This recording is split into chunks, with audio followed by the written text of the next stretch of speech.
तथाकथित INDIA oblique घमंडिया गठबंधन की घटक दल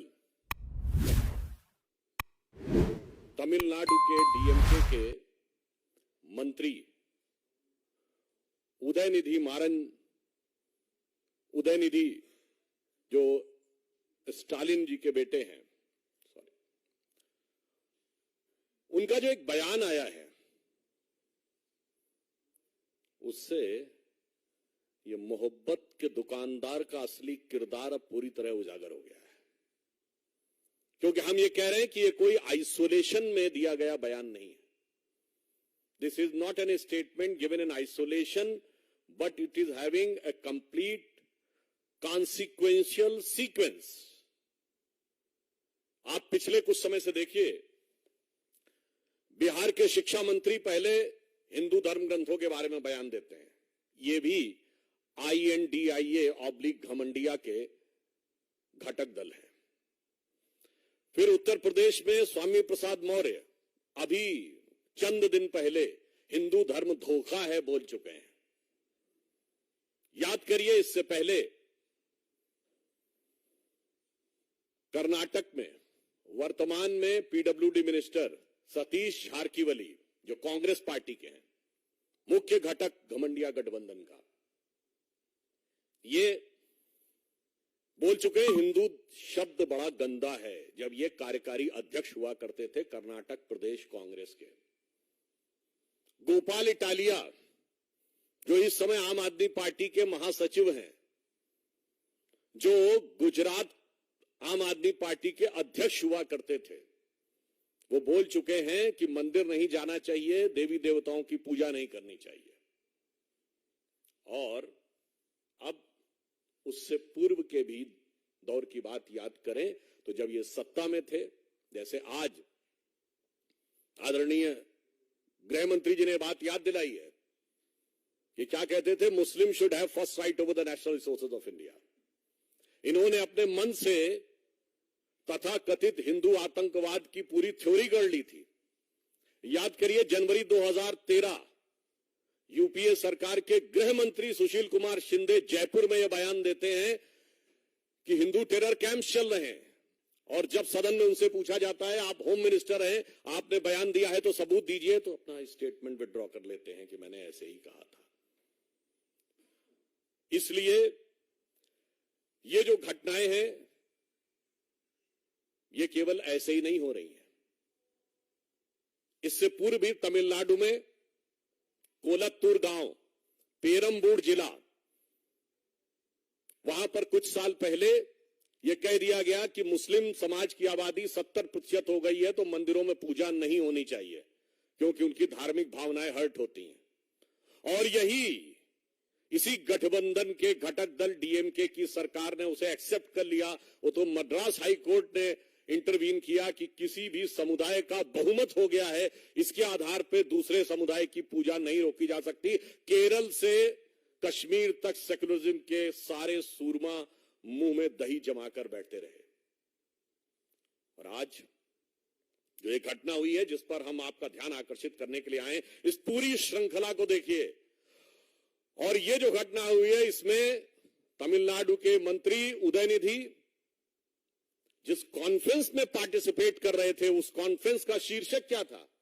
इरेडिकेशन ऑफ सनातन धर्म। यह कोई बाई चांस मुंह से निकला बयान नहीं था, यह बाकायदा एक कॉन्फ्रेंस हो रही है जिसका शीर्षक है इरेडिकेशन ऑफ सनातन धर्म। हिंदी में कहेंगे सनातन धर्म का समूल नाश। इरेडिकेशन की हिंदी हुई सनातन धर्म का समूल नाश। और ऐसा भी नहीं कि वो सीधे बयान दे रहे थे, आप सबने वो क्लिप देखी होगी, पढ़ रहे थे कागज से। इसका मतलब it was well thought after, well written, with a proper design, with a proper conclusion. और यह भी मुझे आश्चर्य हो रहा है, मुंबई में बैठक खत्म हुई और 24 घंटे में धमाका। मैं पूछना चाहता हूं कि ये उदयनिधि को किसने लिख के दिया था कागज, और इसमें इस गठबंधन का क्या रोल है? मुंबई में आपकी बैठक खत्म होती है और 24 घंटे के अंदर आप ये बोल देते हैं कौन सी योजना बनाई थी आपने। और जब आप किसी समुदाय, किसी संस्कृति के समूल नाश की बात करते हैं तो मैं कहना चाहूंगा unequivocally and technically it is the case of hate speech. And we are not having any ray of hope from any government of this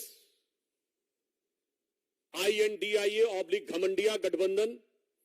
So I would like to remind that the Honorable Supreme Court of India has given an observation that they will take a suo motu cognizance of any hate speech.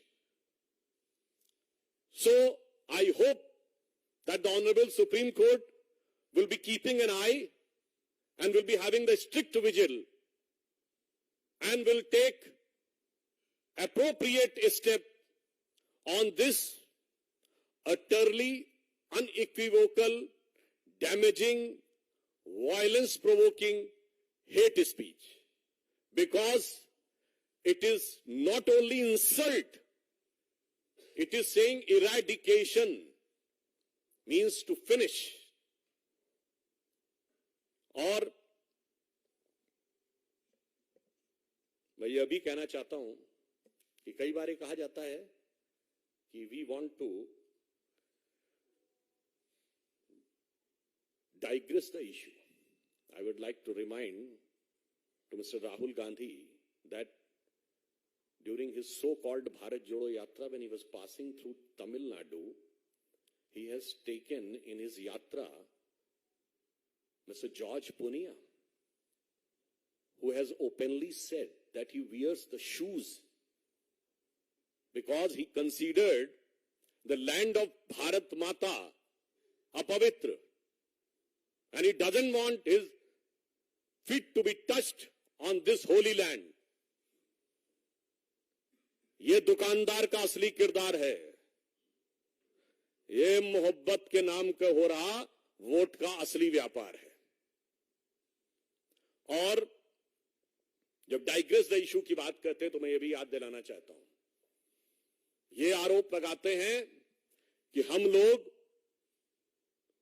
Hindutva की राजनीति करते हैं।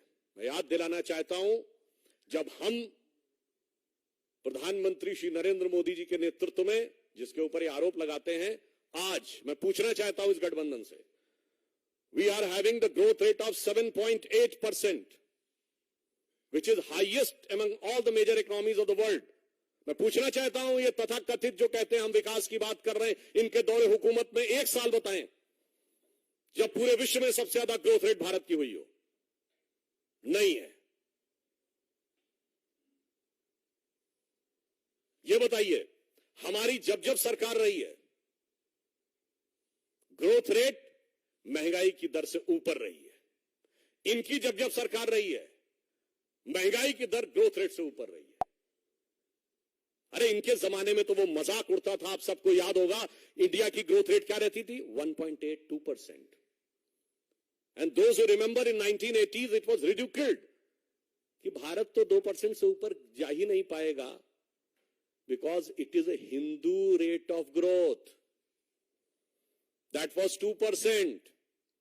और ये वो तब था when they were having almighty, all powerful 2/3 majority government of Srimati Indira Gandhi's 70s 1 to 77. Then another 2/3 majority government of Srimati Indira Gandhi 81 to 84. Then an all-time highest majority government of Rajiv Gandhi 84 to 89. 2% growth rate. हमारी government आई है, I can say the 7.